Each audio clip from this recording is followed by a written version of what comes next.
Hello, সালাম আলাইকুম। সৈয়দ গুলাম মঈনুদ্দিন হিয়াজি। জিনিসের বাড়ি হয়েছে গিয়া কুমিল্লা লাঙ্গলকোট। আমি বিশেষ করে কুমিল্লা লাঙ্গলকোট পাশে হইলাম, আপনারা তার একটু যত্ন করার হবে। যে অবস্থা লাগাইছে, বুড়া জোয়ান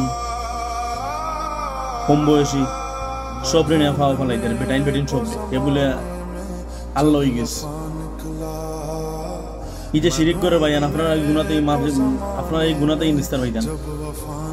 এর রাস্তাটা আপনার কেরাসিন দিয়ে বা পেট্রোল দিয়ে আপনারা জ্বালাইন না।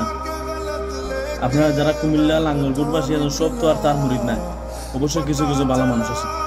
আমি বিশেষ করে অনুরোধ করুন ভাই, আজকে একটা ভিডিও দেখে আমার নিজের চোখের বানিয়েছি।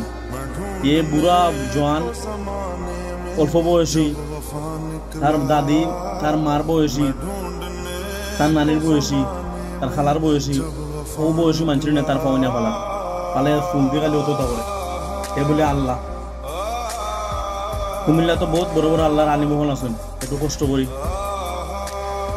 দেশের সব জায়গায় মাজার সব বাঙ্গর, কোনো মাজার বাকির নয় আল্লাহ দিলে। তেরোটাতে একটু কষ্ট করি আপনারা জ্বালাইন, পেট্রোল জ্বালাইয়া সব হইব। আপনারা যারা এই যে গুণা করছেন, যতদিন অবশ্যই গুণা মাফ হয়ে যাবে যদি চারিটাতে একটু কষ্ট করে জ্বালাইলেন।